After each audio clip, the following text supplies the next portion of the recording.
آج پھر گھر میں بھنڈی بنی تھی۔ ایک تو پتہ نہیں ہم مڈل کلاس لوگوں کے گھروں میں دال سبزی ہی زیادہ کیوں پکتی ہے۔ میں نے کہا امی میں یہ نہیں کھاؤں گا، روز کبھی بھنڈی کبھی توری کی سبزی کبھی ٹینڈے، اور اگر کچھ نہ ہو تو دال۔ ارے ہم مسلمان ہیں، ہم پہ گوشت بالکل حلال ہے، لیکن یہاں بقرہ عید کے علاوہ کبھی گوشت نصیب نہیں ہوا۔ میری ماں نے مجھے گھور کے دیکھا تھا، کہنے لگی ٹھیک ہے بیٹا،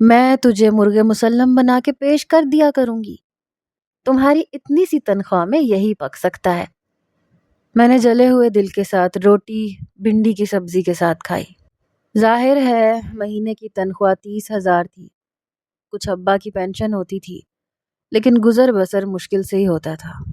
ایک بار میں گھر آیا تو میری ماں خالہ سے فون پہ کہہ رہی تھی، ہاں ہاں رقیہ تم بھیج دو شفا کو، کوئی مسئلہ نہیں ہے، احتشام کا کمرہ میں کل ہی خالی کروا لیتی ہوں۔ ارے اس کا کیا ہے، چھت پہ سو جایا کرے گا، تم بے فکر ہو کے شفا کو بھیج دو۔ یہ سن کر میں نے حیرت سے اپنی ماں کو دیکھا تھا۔ ایک تو گھر میں بس 2 ہی کمرے تھے، ایک چھوٹا سا ڈرائنگ روم تھا اور ایک امی ابو کا کمرہ تھا، دوسرا میرا، اور وہ بھی میری ماں اپنی بھانجی کو دینا چاہتی تھی۔ امی نے فون بند کیا تو میں ان کے سامنے آ کے کھڑا ہو گیا۔ میں نے کہا کس کا فون تھا؟ امی مسکرانے لگی، کہنے لگی رقیہ کا فون تھا، چند ماہ کے لیے شفا ہمارے گھر آ رہی ہے۔ میں نے کہا وہ کیوں آ رہی ہے؟ میں نے کمر پہ ہاتھ رکھ کے پوچھا۔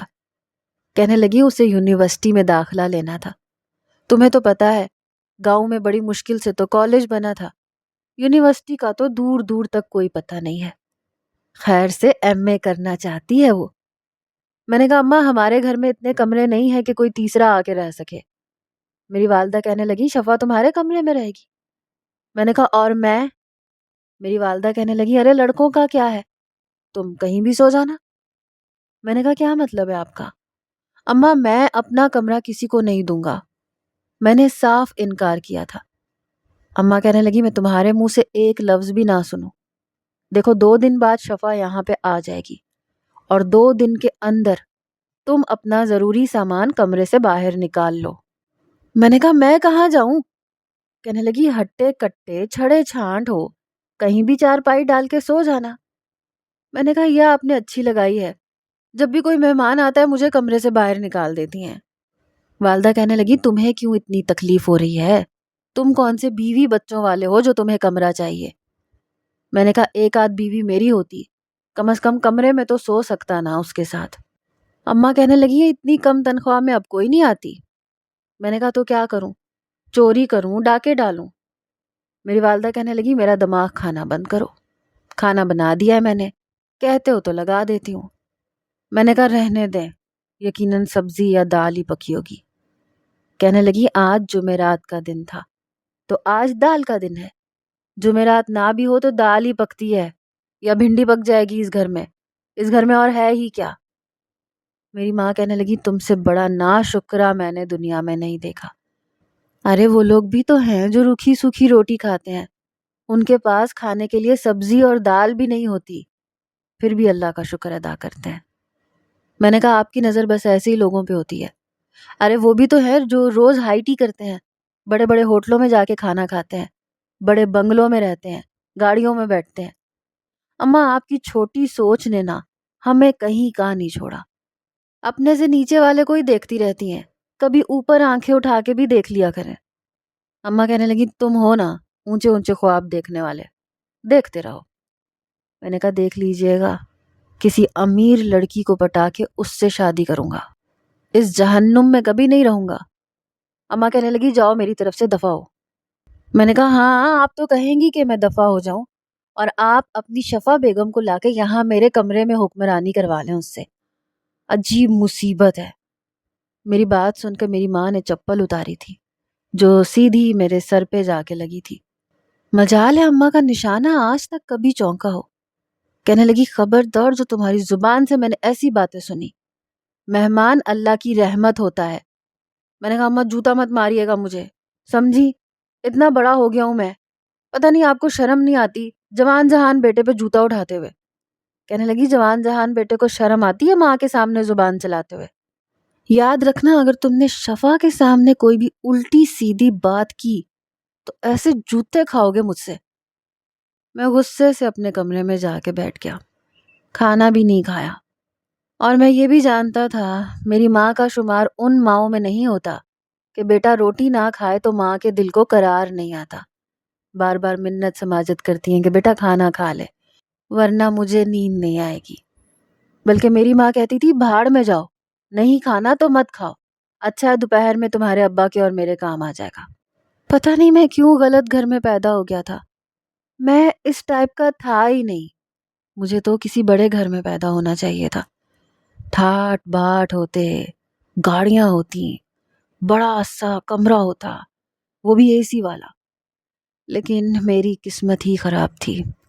میری شکل دیکھ کے سب کو یہ لگتا تھا کہ میں بڑے ٹھیک ٹھاک گھرانے سے تعلق رکھتا ہوں، لیکن میری قسمت تو بس میں دیکھنے میں یہ ہینڈسم خوبصورت تھا، اسمارٹ تھا، لیکن جیب بالکل خالی۔ اور آج کل کی لڑکیاں شکل و صورت کے بجائے جیب اور بینک بیلنس دیکھنا زیادہ پسند کرتی ہیں۔ سچ پوچھیں تو مجھے بھی ایک ایسی لڑکی کی تلاش تھی جو امیر ہو، دولت مند ہو، اور اس کو میری اس شکل سے پیار ہو جائے، مجھ پہ مرنے مٹنے لگ جائے۔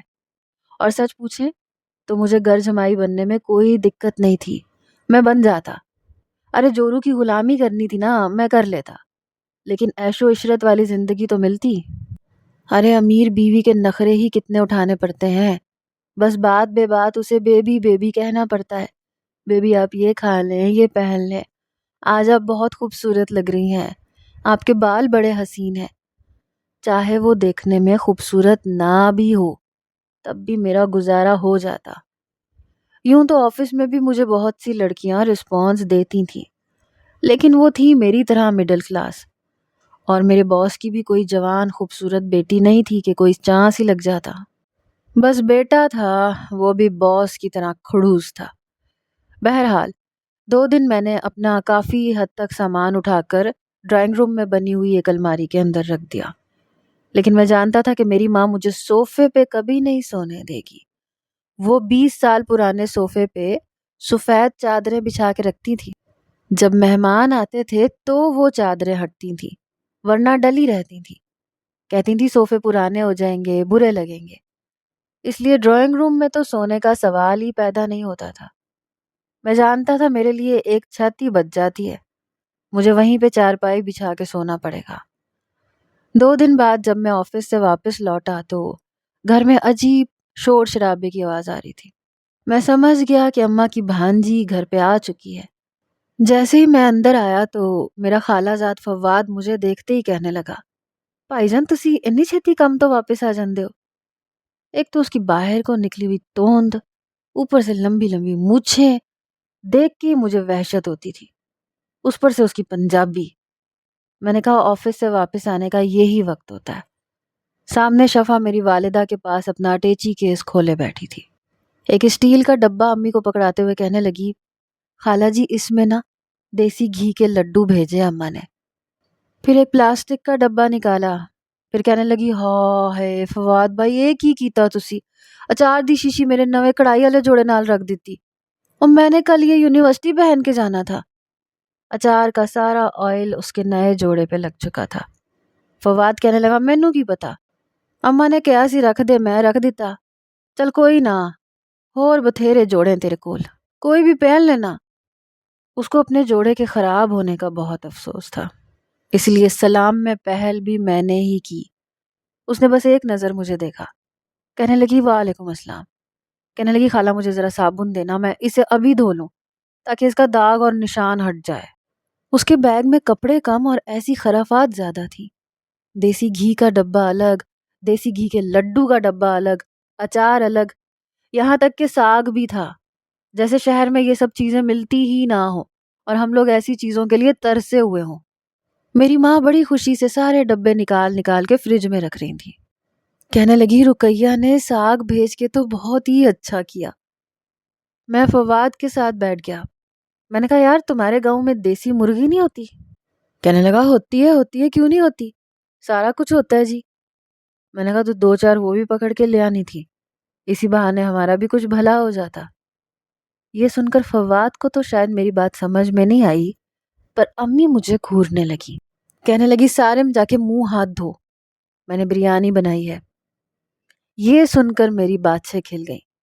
میں نے کہا بہت بہت شکریہ آپ کا، آج شکرانے کے نفل ادا کروں گا کہ ہمارے گھر میں بھی کچھ اچھا پک گیا۔ میری ماں نے مجھے غصے سے کھا جانے والی نظروں سے دیکھا تھا، پھر شفا سے کہنے لگی اس کی عادت مذاق کرنے کی ہے۔ میں نے کہا یہ ایک عادت تو بچ گئی تھی میری۔ بہرحال میں ڈرائنگ روم میں گیا، جا کے اپنے کپڑے تبدیل کیے، کیونکہ میرا کمرہ تو خیر سے شفا بیگم کا ہو چکا تھا۔ رات کا کھانا میں نے پیٹ بھر کے کھایا، بڑے عرصے بعد جا کے بریانی بنی تھی۔ پھر اماں نے گاجر کا حلوہ دیا، کہنے لگی تمہاری خالہ نے بھیجا ہے۔ میں نے کہا یہ بھی بھیجا ہے، چلو شکر کوئی اچھی چیز بھی آئی، ورنہ مجھے لگا تھا کہ خالہ نے ساگ کے ساتھ ساتھ لوکی، ٹینڈے، بھنڈی یہ سب بھی بھیج دیا ہوگا۔ شفا میری شکل کی طرف دیکھنے لگی۔ میں نے کہا اصل میں تمہارے وہاں پہ تازہ تازہ سبزی ملتی ہے نا، اس لیے۔ کہنے لگی کھیتوں میں سبزیاں نہیں اگتی، گندم اور چاول اور اس طرح کی چیزیں ہوتی ہیں، لیکن ہمارے گھر میں اماں نے سبزیاں لگا رکھی ہیں۔ یہ کہتے ہوئے اس نے بریانی اپنی پلیٹ میں بھر کے ڈالی، پھر کہنے لگی سارم بھائی آپ مجھے کل یونیورسٹی لے جائیں گے؟ میں نے کہا یہ فواد کس لیے آیا ہے، یہ لے کے جائے گا نا تمہیں؟ دیکھو میں تو صبح 8 بجے آفس چلا جاتا ہوں، پھر شام کو 5-6 بجے واپس آتا ہوں۔ کہنے لگی وہ یہ تو صبح سویرے والی گاڑی سے چڑھ جائے گا۔ پھر میری والدہ سے کہنے لگی خالہ مجھے تو یہاں کے راستوں کا نہیں پتا، میں یونیورسٹی کیسے جاؤں گی؟ وہ کہنے لگی تم فکر نہ کرو، یہ لے کے جائے گا تمہیں، دیکھو کیسے نہیں لے کے جاتا۔ میری ماں نے جس اعتماد سے کہا تھا، میں جانتا تھا کہ یہ مصیبت اب میرے گلے پڑنے والی ہے، اب اس کا پک اینڈ ڈراپ میرے ذمہ لگ جائے گا۔ بار بار بریانی میں نے پیٹ بھر کے کھائی تھی، اس کے بعد گاجر کا حلوہ بھی۔ رات کو چھت پہ میں نے 2 چارپائیاں بچھائیں، ایک اپنے لیے دوسری فواد کے لیے۔ رات کو وہ مجھ سے باتیں کرتا رہا، پتہ نہیں کب مجھے نیند آ گئی، لیکن جب میں صبح اٹھا تو اس کی چارپائی خالی تھی، اس کا مطلب تھا کہ وہ جا چکا ہے۔ میں جلدی جلدی سے آفس کے لیے تیار ہوا، جب میری والدہ کہنے لگی کہ شفا تمہارے ساتھ ہی یونیورسٹی جائے گی۔ میں نے کہا میں اسے چھوڑ تو دوں گا، لیکن آپ جانتی ہیں مجھے چھٹی نہیں ملتی، واپس کیسے آئے گی وہ؟ کہنے لگی تمہارا انتظار کر لے گی، جیسے ہی تمہیں آفس سے چھٹی ہو تم سیدھا یونیورسٹی سے اس کو لے کے گھر آ جانا۔ اب بچی آئی ہے، اسے یہاں کا نہیں پتا، تو تم ہی لے کے جاؤ گے نا چھوڑنے کے لیے۔ میں نے کہا ٹھیک ہے، اسے بولیں تیار ہو جائے۔ وہ کہنے لگی ہاں بس آ رہی ہے۔ جب وہ میرے کمرے سے باہر آئی تو اس کا حلیہ دیکھ کے کچھ دیر تو میرا جی چاہا کہ اپنا سر دیوار میں دے ماروں۔ دونوں ہاتھوں میں کانچ کی چوڑیاں بھری ہوئی تھیں، ہاتھ کی کڑھائی سے بھرا ہوا جوڑا اس نے پہن رکھا تھا، ساتھ میں سرخ رنگ کی لپسٹک، آنکھوں میں موٹا موٹا کاجل۔ بلا شبہ وہ خوبصورت تھی، لیکن اس کا حلیہ دیکھ کر میرا دماغ گھوم کے رہ گیا۔ میں نے کہا اماں یہ اس طرح سے میرے ساتھ جائے گی؟ یہ یونیورسٹی جا رہی ہے یا کسی شادی میں جا رہی ہے؟ میری بات سن کے اس کے ماتھے پہ بل پڑا۔ میں نے کہا دیکھو میں تمہیں اس طرح سے اپنے ساتھ کبھی بھی نہیں لے کے جاؤں گا، جاؤ جا کے یہ چوڑیاں اتارو۔ وہ میری والدہ کی طرف دیکھنے لگی۔ میری والدہ کچھ کہتی تو میں نے اس سے پہلے کہا اماں آپ چپ رہیں، یہ کوئی حلیہ ہے یونیورسٹی میں جانے والا؟ جاؤ جا کے چوڑیاں اتارو ساری، اور یہ لپسٹک صاف کرو۔ وہ دوبارہ کمرے میں چلی گئی۔ جب باہر آئی تو پھر کچھ بہتر حلیہ تھا۔ میں نے کہا اپنے ڈاکیومنٹس کی فائل لے لینا۔ کہنے لگی وہ میں نے بیگ میں رکھ لی ہے۔ میں نے اسے لیا اور اسے یونیورسٹی میں چھوڑ دیا۔ اس کا داخلہ ہو چکا تھا، اس لیے اب وہ روزانہ میرے ساتھ یونیورسٹی جاتی اور 5 بجے تک وہیں بیٹھی رہتی تھی۔ ویسے بھی یونیورسٹی کی 2 شفٹیں تھیں تو وہ 5-5:30 بجے تک ہی آف ہوتی تھیں۔ اماں کو یہ فائدہ ہو گیا کہ وہ کافی کاموں میں اماں کا ہاتھ بٹا دیتی تھی۔ لیکن ایک چیز میں نے نوٹ کی تھی کہ دال اور سبزی وہ بھی خوش ہو کے نہیں کھاتی تھی۔ کہتی تھی کہ آپ کی اور اماں کی قسمت میں زیادہ فرق تو نہیں ہے۔ میری والدہ آنکھیں دکھانے لگی۔ کیا مطلب؟ کہنے لگی ہمارے گھر میں بھی یہی سب کچھ بنتا ہے، بڑی بیزاری سے اس نے کہا تھا۔ میں سمجھ گیا کہ اسے بھی میری طرح صبر شکر کی عادت نہیں ہے۔ آہستہ آہستہ میں اس سے اتنا بے تکلف ہو چکا تھا کہ بلا تعمل اسے اپنے کپڑے استری کرنے کے لیے دے دیتا تھا، ورنہ اماں تو میرا کوئی کام نہیں کرتی تھیں، کپڑے مجھے خود ہی استری کرنے پڑتے تھے، اور وہ بھی میرا کام خوشی خوشی کر دیتی تھی۔ ایک بار میں اسے یونیورسٹی لینے گیا تو وہ یونیورسٹی کے باہر کھڑی ایک لڑکے سے بات کر رہی تھی۔ میری جان اس وقت نکلی جب اس لڑکے نے اس کا ہاتھ پکڑا۔ میں فوراً سے اپنی موٹر سائیکل سے نیچے اترا، سیدھا ان کے پاس جا کے اس لڑکے کا گریبان پکڑ لیا۔ میں نے کہا تمہاری ہمت کیسے ہوئی میری بہن کا ہاتھ پکڑنے کی؟ یہ کہہ کے میں نے اس کے منہ پہ ایک کے بعد ایک تھپڑ مارنے شروع کر دیے۔ مجھے یوں لڑکے کو مارتا دیکھ کر اور بھی بہت سارے نوجوان اکٹھے ہو گئے۔ وہ شاید اسی یونیورسٹی کے ہی تھے۔ شفا مجھے کہتی رہ گئی کہ سارم بھائی اسے مت مارے، لیکن میں نے ہی کیا، میرے ساتھ دوسرے نوجوانوں نے بھی اس کی اچھی خاصی درگت بنائی۔ اس نوجوان کے سر منہ سے خون نکل رہا تھا اور وہ ہاتھ جوڑ کر معافیاں مانگ رہا تھا کہ آئندہ تمہاری بہن کو دیکھوں گا بھی نہیں۔ میں نے بڑی غیرت مندی کا مظاہرہ دکھایا تھا، لیکن جیسے ہی شفا موٹر سائیکل پر بیٹھی تو بڑے غصے میں تھی، حالانکہ اسے تو میرا احسان مند ہونا چاہیے تھا۔ گھر آ کے میں نے اپنی والدہ کو بھی بتایا کہ اسے ایک لڑکا پریشان کرنے کی کوشش کر رہا تھا، لیکن میں نے اس کا حلیہ بگاڑ کے رکھ دیا۔ میری ماں نے کہا بہت اچھا کیا، بچے اتنی دور سے آئیے پڑھنے کے لیے اور یہ لڑکے ہیں کہ… بہرحال تب تو شفا چپ رہی، لیکن جیسے ہی رات کو میں سونے کے لیے چھت پہ اپنی چارپائی بچھا رہا تھا، وہ میرے لیے چائے لے کے آ گئی۔ اکثر رات کو میں چائے پی کر ہی سوتا تھا کیونکہ سردیوں کی شامیں تھیں۔ میں چارپائی بچھا چکا تھا، میں نے اس کے ہاتھ سے چائے کا کپ پکڑا۔ کہنے لگی آپ نے اس لڑکے کو کیوں مارا؟ میں نے کہا کیا مطلب کیوں مارا؟ شکر کرو جان سے نہیں مار دیا۔ ارے اس کی ہمت کیسے ہوئی تمہارا ہاتھ پکڑنے کی؟ کہنے لگی آپ کو پتا ہے کتنی مشکل سے میں نے اسے… پھر وہ چپ ہو گئی۔ میں نے کہا کیا مطلب؟ کہنے لگی آپ کو نہیں پتا، بڑے امیر باپ کا بیٹا ہے وہ۔